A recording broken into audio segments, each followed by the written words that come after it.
Outside of that, you talk to your dad at all, Shawn? Shout out to KP. Yeah, it's funny. I know, Carson, you were bothered by kind of the things that were said by Derrick James. Yeah. I think, was that right after his fight, after Spence's fight with Ugas? Yeah, and you can, of course, check out the interview, FightHype.com. Zittel was asking questions. Maybe I shouldn't have asked him. Yeah, he started all this shit. My main issue with it is there's a point where you can be opinionated, where you can, speculate certain things, but what he said, it was just a lie. It just wasn't true. So to say that, it just wasn't sure true. of himself. Yeah, And he seemed very sure of himself, and because I knew we were gonna talk about this a little bit before we got out of here, and I said, you know what, I respect Derrick James. I like him as a coach. As do I. We've had him on the show, and I really liked everything that came out of his mouth when he was on the show. And even though we didn't grow up in the amateurs together, and I'd only come across him a few times in the pro ranks, I really just appreciate him, and of course specifically what he's done for Arrow, but what he's done for all of the fighters that he has. And I was like, how do I address this without making him feel disrespected or anything like that? And so I said, you know what, the best thing to do is to not talk about this and directly talk to Derrick James. And so this is just kind of what I figured out, is that something that we all know. If some things, if it doesn't come straight from the horse's mouth, then you should not repeat what's been said. And whether it's something that's been repeated to Derrick James or something that he sees or has felt for himself, I personally have not talked to Derrick James, and I'm pretty sure my dad has not been in Dallas. How do I know? Because I saw my dad the other day, and he says that he's been in the Dominican Republic, he's been in D.C., he's been in Florida, he's been a little bit everywhere, and has not been in Dallas. And so, in respect to Derrick James, if you have not seen or heard something for yourself, then it's probably best to not say anything at all.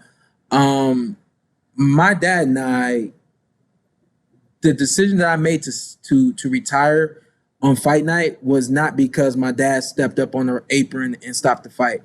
My dad did not know that I was going to retire that night, but we had conversations. My dad knew where I was in my boxing career. And so while it was not a surprise to my dad that I retired based on conversations that we had, it was somewhat a surprise because we didn't have a conversation. Hey, Dad, after this fight, I'm retiring. So I do think that it was a surprise to my dad, just like it was to everyone else in the world. We have spoken since that fight. We have spoken about the fight. We have not spent much time speaking about the fight. I don't intend to get back in the ring. So I still have not watched the fight. I haven't asked my dad if he's watched the fight, but it was really good. If we aren't intending to fight anymore, I don't know if that fight's worth us talking to one another about. You know what I mean? So what I prefer to do is go over to my dad's house like I did the other night, sit down at the dining room table and talk to my dad for about an hour or so. A couple days later, we're going to the movies. I'm getting the family together. I got cousins going. I got nephews going. I said, yo, I'm leaving somebody out. So I called my dad up. I said, hey, we're going to the movies today. You want to go? He said, yeah, let me see if I can get the other little one, and I'll call you right back. And a couple of text messages later, we end up at the movies together. We went and saw Bad Guys, which was a really good movie. I forgot to do a review on that, but it was a really good movie. Go check it out. My dad enjoyed it. I enjoyed it. The energy between my dad and I is, I would say, on a scale of 1 to 10. I'm not going to scale it. It's really good right now. I wouldn't say it's great. We've been in some great positions. We've been in some bad positions. Right now, it's really good. It's not great, but my dad is still around. My dad still lives right down the street from me. And when I say, hey, Dad, are you home? Are you busy? No, I'm just sitting here watching TV. Can I come over? That's still the relationship that we have. I don't think the fight against Terrence Crawford and the way that fight ended has had an effect on my relationship with my dad to the point where he doesn't want to talk to me or I don't want to talk to him. Saying all that to say, if it didn't come from the horse's mouth, if you have not seen or heard something directly from myself or from my dad, then you should probably leave your assumptions to yourself and all of those things. I've had other people, just speaking again generally, I've had other people say, you know, hey, your dad's been hard on you, and you know, he never let you live your own life, and the list goes on. And I'll answer to those people like, yeah, well, you know, I don't think I made every decision I wanted to make that he would have wanted me to make, but I made decisions for myself.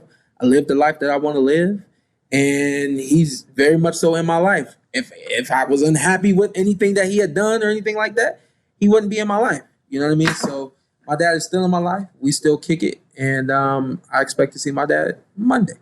So it is what it is. Yeah. It's still crazy how hungry your dad is. Still training young fighters, trying to build them from the ground up in the pros. And I think it was just a personal angle. Go ahead, Carson. Yeah, it was just a personal angle. I was like, and he's answering that in a boxing conversation, like Zittel was saying. He stopped Shawn Porter and then tried to say, oh, it was because it was a power struggle, and then Shawn retired out of spite. They haven't spoken. I was like, I'm watching. I was like, yeah, I literally sat between you guys at Thanksgiving days, just mere days after that, and have seen him outside of that since. But I think that was it for me. And then when he said the whole power struggle thing, that's kind of when I was like, whoa, like what are you talking about? You know?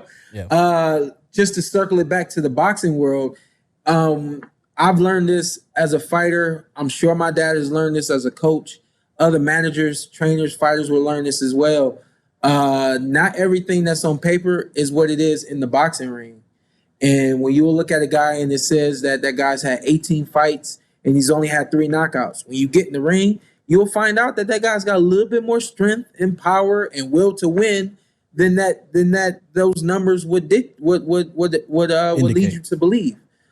Would indicate.